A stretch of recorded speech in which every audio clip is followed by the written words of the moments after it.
Serve Pro of Piatt DeWitt counties for fire and water restoration, reconstruction, and now duct cleaning to keep your air healthy. Find out how they can help you by clicking their icon at DeWittDailyNews.com. Netflix buffering, YouTube spinning, devices not connecting, Zoom calls dropping. Ugh, it's frustrating. Let's end your frustration by signing up for fiber internet in Clinton. Click the Connexus icon at DeWittDailyNews.com. From the newsroom of Regional Radio and DeWittDailyNews.com, I'm Ben Hubbard with this expanded 8 o'clock newscast.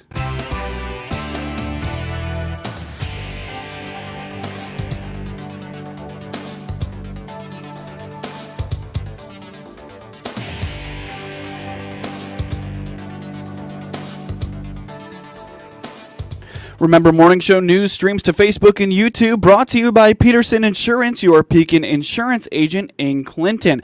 Once again, good morning, and thanks for being with us. I'm your host, Ben Hubbard, in today for Seth Lawrence. Here's what we got new for you this morning. Earlier this week, Clinton Schools leadership presented a plan to restructure Douglas and Lincoln early elementary schools. The plan would move pre-K to Douglas School and kindergarten and first grade to Lincoln School. Superintendent Drew Goebel indicates this has been talked about for many years, and he felt it was time to finally do something about it. Director of Curriculum for Clinton Schools, Kara Jensen, says there are currently a lot of issues. The idea of combining grades, I would say goes back even before Mr. Nettles, going back to Dr. Holmes, a couple superintendents ago. Even Beth Wickenhauser, the principal, before Jessica. This is not a new idea. And so I feel like we've been talking about it and talking about it and talking about it, and not just the three of us, but I think we got to the point where we need to stop talking about it and we need to start doing it. Right. Mm-hmm. And I would say the reason that it gets brought up is because concerns were being brought to the table. And so in order to problem solve those concerns, we had to have conversations about that restructuring. So some of the concerns that continually were brought up were class sizes. Mm-hmm. So right now, Lincoln's class sizes are larger and Douglas's are not so much. So that staff, to have a difference, and I think one of our teachers mentioned it last night, to have a class size of 19 is very different than a class size of 25. Mm-hmm. And the amount of what you can do educationally also is different. Also looking at the amount of students that we serve, maybe in special education or in interventions, that was inequitable. Mm-hmm. And so as the concerns were continually brought up, we have to start problem solving. We have to start looking at solutions. And really the solution that has the best outcomes in student achievement is the restructuring. One of the benefits of the plan is the Clinton pre-K program will expand. According to Douglas and Lincoln Schools principal Jessica Patrick, there is currently a wait list for the program, but this will allow them to admit every student into the program. So right now our Preschool for All program is an at-risk program, which means that students have to qualify to be in our preschool program for a variety of reasons. Usually we have to identify a certain need that they might have, like speech or any other kind of early interventions, and that's how they qualify to be in our program. So the spots to be in the program are fairly limited, which means that we don't currently have a spot for every kindergartner that we have coming into the program. Mm-hmm. A lot of those students go to private preschool or something different than that, or they're staying at home with someone, or they don't have any kind of preschool. So being able to expand our program and offer more spots to benefit all of our incoming kindergartners, that's going to have a ripple effect. That's going to benefit them for many, many, many years to come. So that's something that will be eventually felt widespread throughout the district. So one thing that we had to do in order to begin expanding that is show that we have the facility to expand into, which would give us, being at Douglas would give us that. We could show that we have this space to expand, we have the capacity to expand, and then we can start adding programming to that. According to Goebel, this kind of change is happening in various places in central Illinois. He indicates it's a shift away from what's termed as neighborhood schools and going to what is called an attendance center. To that point, a lot of schools have moved away. What we have right now, they're called neighborhood schools. And Clinton had even, I think, going back there's a 4th and 5th grade neighborhood school, or so what we will have at this point is an attendance center. That is going away from neighborhood schools to attendance center across I think a couple years ago, Lincoln, Illinois did that, and Prairie Central. What we're doing is not new. If anything, we are now going to be, I guess, more in line with what other towns of our size are doing.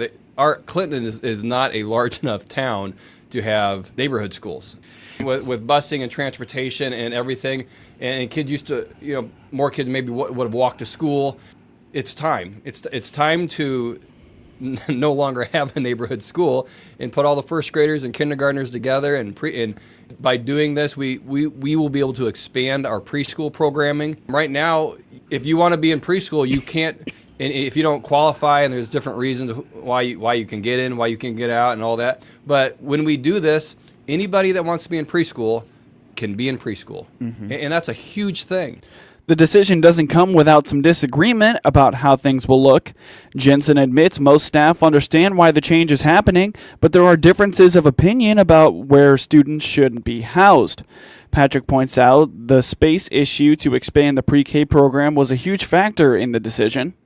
And so, but I would say also that looking at that, there is a lot of opinion that people still have about the facilities. And so making sure we're hearing all of that feedback and understanding where people are coming from. Our staff are, I would say majority of the staff understand the reason, but still to say 100% are on board with where we are going or some of the questions that they still have, those have to be addressed. And that is the year that we will take to plan. And so that's really important that people are still asking questions, people are still posing those concerns out there so we can problem solve. So I am encouraged by the staff that are speaking up and really encouraging that conversation. I think one of the things that we quickly realized when we started looking at feedback and looked at the maps of the buildings and started brainstorming some even more specifically into this process was that honestly, logistically, kindergarten and first grade could be housed at either building and they would be just fine. But really that Douglas was the more appropriate choice for preschool and their specific needs. Like Ms. Jensen said, the bathroom factor is a huge piece and arrival and dismissal is another huge piece. But needs of our preschool program is something that we also had to consider. Goebel points out this is all a temporary solution to a long-term plan to add a new early elementary building in the 7 to 10 years in Clinton. Like right now, Lincoln and Douglas, they were both built in like the 50s. I think like Douglas was like the late 50s and Lincoln was like the 60s. But both schools are at that 80 years old point. I think they are both fine facilities. They're air conditioned. We have a couple years ago we put surveillance cameras in there just for safety, and so both buildings are in good shape. However, the bigger picture down the road, and we shared this last night at the board meeting, is to build a new school. And then we won't have, everyone will just be together. But there are so many pieces that would go into that. And what I would like to do, typically when you build a building, it would increase taxes. I have a plan that would not do that. The plan for the restructuring of the buildings would be for the 2026-27 school year. The Foster Grandparents Program gives opportunities for local seniors to mentor young students, and it has been very successful recently. So much so that Alicia Mitchell, Volunteer Services Director with Community Action, explains they're in pursuit of new funding for the program. So we do service the 7 counties. I have Macon County in addition to the other 6 that our Community Action Agency does service. But right now our primary base is school districts, and we have some before and after school programmings at like churches and things like that. We are in the process of looking for some additional sites that have a current senior base to try and transition it into it. As I told you before we started, that I actually am at capacity for my program with what our stipend allowance is, which is what the seniors get for volunteering. So that's a good one for me, a good accomplishment. But now I'm looking to grow it, I guess, a little bit more and get some more here in DeWitt County. We do have one volunteer. I finally did obtain one here in DeWitt County, which I'm super excited about. They will start at our Head Start location. So I do like to try and get grandparents involved in our Head Start location, obviously. But other than that, we're just plugging along. We had some adjustments that we had to make in program-wise, some rewards that we gave to cut back. So we're hoping that with those cuts, it will allow us to obtain a couple more grandparents. But to offset that, once we're in a continuation grant renewal right now for my program, but once that gets finalized up at the end of this month, Brianne and I, who's our chief visionary officer, are going to explore the avenues of some different grant funding and some different opportunities to bring in some more volunteers. When Mitchell started her position with the program, it had an established budget, but now she finds herself looking for grant opportunities to help grow their reach. Well, it's something new for me. So I came into a pretty established budget and a pretty established program already because we've had it for around 50 years already. So getting that and kind of redoing it, putting my own stamp on it, updating it a little bit post-COVID and to adjust the budget to save some here and there. Oh, wow. And then now we are just looking at other grant opportunities or other funding opportunities through the state and things like that to kind of offset it. It is through IDOA and AmeriCorps Seniors. Learn more at capsule.info. Get news anytime at DeWittDailyNews.com. This Miller Media Group radio station and our online daily newspaper, DeWittDailyNews.com, have got winter weather